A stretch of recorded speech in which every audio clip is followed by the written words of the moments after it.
Hey everybody, I hope everyone's doing great today. This is very exciting. I'm launching the first tutorial series on my workflow in Adobe Lightroom and Adobe Photoshop.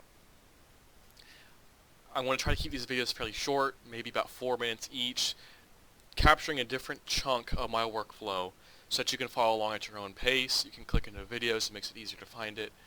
So let's just jump right in. The first thing I like to point out is that I use Adobe Photoshop and I use Adobe Lightroom Classic. There's two versions of Lightroom. I use Lightroom Classic. I love the way the interface is. Photoshop can do much of what Lightroom can now, but I just really prefer the workflow of Lightroom Classic. In this video, I want to show you how you can create your own catalog, how you upload files in your catalog, and then what you can do with those files and how you can organize it. You don't have to do it the exact same way I do. In fact, some people get a little more detailed with their organization. Some people don't get organized at all. Some people don't even use catalogs. I prefer to use catalogs because it allows me to really separate the work that I do between projects. So right now we have my New York catalog open. This is a shot that I took while I was in Brooklyn. There's another series of photos that I want to capture, and just for this tutorial I'm going to bring it into their own catalog. And so let's just go ahead and do that. We already have Lightroom open. So your first step is to open Lightroom, come over here to File, and then New Catalog, and this will set you up to create a new catalog. I keep all of my projects stored with my own naming convention. Here we have our tutorial video file. We'll go into there, and I'm going to save my catalog here. So I'm just going to name it the Manhattan Bridge. If I can spell Manhattan right. And it's going to create my folder for the catalog in this file location. And then what Lightroom will do is shut down Lightroom and then bring it back up with that catalog. These are the pictures I'm going to use, but they're not going to be in Lightroom just yet. So Lightroom has closed out and it came back up, and you notice it looks very different than it did in the first place. It is completely blank. There's nothing there. It is a blank slate for us to fill in. So there's no photos.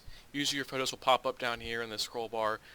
There's nothing there because we have to import them. Importing is so easy at first, and then it gets a little wonky later on, but let's just go ahead and dive right into that as well. Go to File, and then right here, so you have New Catalog up here, right? We've come down just a little bit more. We have Import Photos and Videos. That's how I want to bring in my photos that I want to import.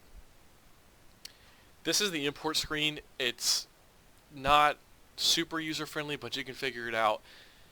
This is going to be your source, so where you're going to be picking your photos from. In this case, I keep all my photos on my external hard drive in this folder. And we have my New York folder and my tutorial video folder. And there's that Manhattan Bridge folder right there. That's just the catalog. So I don't have to click into there because all my pictures are stored in this folder, tutorial video. And we see all those pictures that we had saw earlier when I went to go save down the catalog. So I don't actually have Windows, so ignore this activate Windows. But you have three buttons down here: Done, Import, and Cancel. If you click Done, it's not going to do anything, which is really frustrating. So you have to click Import to actually import all the photos. And boom, just like that, all of your photos are in Lightroom. They're ready to be edited. You can see them all right here under the library screen, and then you'll click Develop to actually go in and develop them. I love this photo.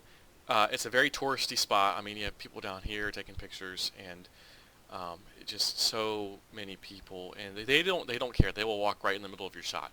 So you have to wait a minute to get a really great shot. But I mean, look at that. I mean, this is going to be a lot of fun to work with. We have the Empire State Building. We have this beautiful bridge, beautiful buildings.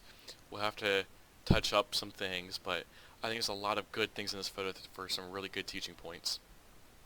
If you right-click on your pictures down below, you can set flags, you can set ratings. You know, if I want to rate this 5 stars, I can see that rating down there. You can also do this on your camera, and it'll carry forward as well. I believe you can also color these. So we'll make that red. So however you want to organize it, you're able to organize it. I don't go into that much detail. I usually go in and I'll do a rating on my camera as I'm taking the picture so I don't forget. But you can definitely do that either on your camera or after the fact once you're in Lightroom. So awesome. My next video, I want to cover how I merge my photos into HDR, some of the edits I do, some of the presets I look at. Sometimes I use presets to do a lot of the heavy lifting for me, so we'll attack that in the next video. Thanks.